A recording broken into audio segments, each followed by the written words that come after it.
Just call on me, brother, when you need a hand. We all need somebody to lean on. Morgan Autism Center provides individualized educational services for people with autism. It is a day school providing services to students from 5 to 22, adults from 22 to 58, and is a leadership center serving more than 30 public school districts to accommodate special needs students. The Morgan Autism Center it's special because it's a family. When we take on a student, we really take on the whole family. We want to work with the family to make sure that these students are doing well at home too. And if they are having trouble at home, we try to help the family figure out how can we help that. I remember I worked with you when you were an itty bitty. I know.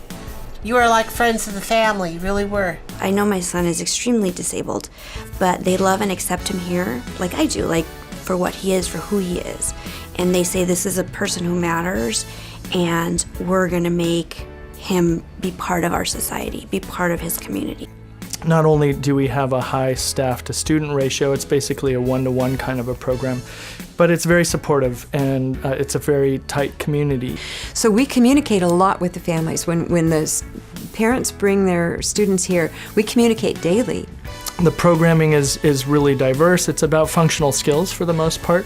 A big part of our programming is about communication, teaching kids some appropriate communication skills. You know, their whole model is to have generalization occur, so I know that they do switch the kids every 15 minutes with a different staff member so that generalization can occur across other professionals. When I make a referral to the Morgan Center and I bring the children over here, there's like this exhale. Everybody just exhales, and suddenly the kid is in a place where they feel safe and they can learn and they can be who they are and they grow.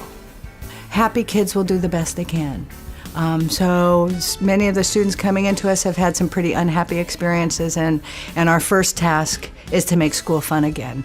And once a kid is relaxed and happy, then they're open and willing to learn. The staff here is amazing. They love you walk and they've been spit at and bit and had to change their clothes and the kids' clothes. And they're dealing with all but you see nothing but love emanating from the staff and the administration.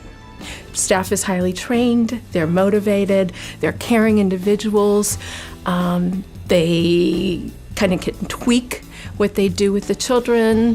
They can offer different motivation type things, and with the focus on the speech and language, they really are able to get children to communicate. A lot of behavior is communication. When they can't tell you what's wrong, when they can't tell you what they need, they may smack you, or they may turn a table upside down or something like that. So we spend a great deal of time working on communication. That's a big, huge issue with us. I think the communication was a big problem for him because he's nonverbal, always has been, and he never took to sign language. The picture icons did pretty well, and we would have a lot of those. But when he didn't get what he wanted or couldn't express what he wanted, he would get mad. And that's where a lot of the behaviors came in. They have embraced speech and language therapy as a core component of their program. Every student on campus gets speech therapy every day. It's part of their daily curriculum. And the SLPs who are here also spend time working with the teaching staff to make sure that language techniques are used throughout the kids' day. So every student on campus either has a high-tech communication system or a low-tech system, if that's the level that they're at, or they talk. That's the commitment. For every student that comes here, we find a way for them to communicate, and that's really different. We have created a community. I think everyone who's been here does feel like they're part of something that works and that we actually get joy from it. This can be considered a field where you put out a lot and you must be wonderful because you work in special ed and you must be very patient. But I think those of us who continue to thrive here realize we get so much from our kids that we bring that to the workplace every day. I always just am so thankful that we're here. And notice how I say we're here, not Cameron's here, because we're here, our family's here.